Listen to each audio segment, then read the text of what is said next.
How can we name a love that wakens heart and mind, indwelling all we know or think, or do or seek or find? Within our daily world, in every human face, love's echoes sound, and God is found hid in the commonplace. Love that song from Brian Wren's words there. That English writer. Sometimes finding God is not easy. We are in Psalm 10, which is really a continuation of Psalm 9, most likely. We know this because, as we said previously, there's kind of an acrostic of the Hebrew language, each letter of the Hebrew language, at the first of these phrases. I think it probably makes it easier to remember if one wanted to memorize something. Can you imagine if you had to memorize Shakespeare and every first line, every letter of the first line kind of started with A and then B and then C and then D? It'd be a lot easier to memorize something like that. And I think that that's what's happening here. Of course, we're doing it in English, so we don't have that. But Psalm 10 starts, "Why, O Lord, do you stand far off? Why do you hide yourselves in times of trouble? In arrogance, the wicked persecute the poor. Let them be caught in the schemes they have devised." And then it goes on and it says, "In the pride of the countenance, the wicked say, God will not seek it out. All their thoughts are, there is no God." Now, behind kind of the ancient language here, the part that speaks to me is this idea of that God sometimes feels far off. This concept of feeling the holy, for those of you who are used to that, it feels like second nature. And for other people who are not used to that, it can feel as foreign as being, dropped into a foreign country with a language that you don't speak and a culture that you don't understand. Sometimes having that sense that God is there just feels foreign, feels other, feels far away. And I have to say that in my own life, I have experienced that.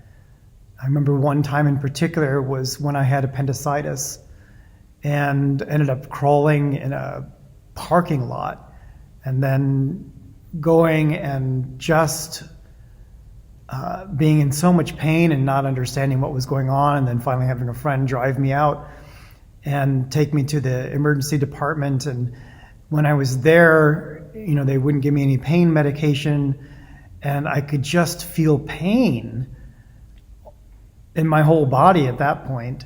And I actually remember gnawing on the bed frame in the ED just to try to relieve the pain for just a moment. Of course, they were waiting for pain medication so they could see where the pain was coming from, assuming that it might be appendicitis. But I remember when I was in that much pain, calling out to God and just saying, "God, what's going on here?" And feeling completely abandoned, not feeling a sense that God was even there, and wondering, what if there is no God all of a sudden, just for a moment? And in the midst of that, my friend came to me, the friend who had brought me, and just their presence in the room was God's presence for me. When I couldn't feel God, the fact that they could feel God, that they could pray, that they could hold that for me in the midst of all that pain, it welcomed that sense back into the room and back into me when I needed it most. And so I would encourage you, if you don't feel God, or if it feels very dry or separated, or God just feels like God is standing far off, like what David is feeling here, if we're assuming this is David here, is feeling God is far off, And maybe that whole "there is no God" was actually in David's heart, not somebody else's heart. And that wrestling is happening in the psalm. If you are ever experiencing that, first hear that that is okay. That is a very normal thing. Even ministers and pastors, even those of us who have felt the Holy Spirit or the presence as kind of a regular thing in our life, cannot feel it all the time. That's not natural. It's much more natural for us to have these moments where we are on the dark side of the moon, where things feel cold and desolate. And even in those places, we begin to find, as Brian Wren has said here, that love echoes sound and God is found hid in the commonplace. Sometimes around the people that we see, love is awakened. And there's always a way back.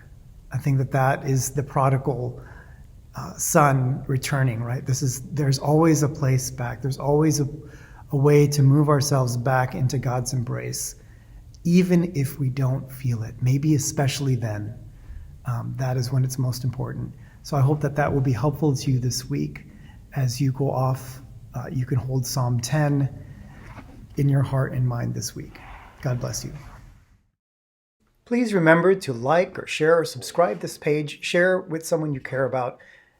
You can just tell someone, hey, I'm thinking of you today, and I thought you might enjoy this, or this has been meaningful to me, and just leave it at that and see what happens in that person's life or how this might open some doors or windows for them.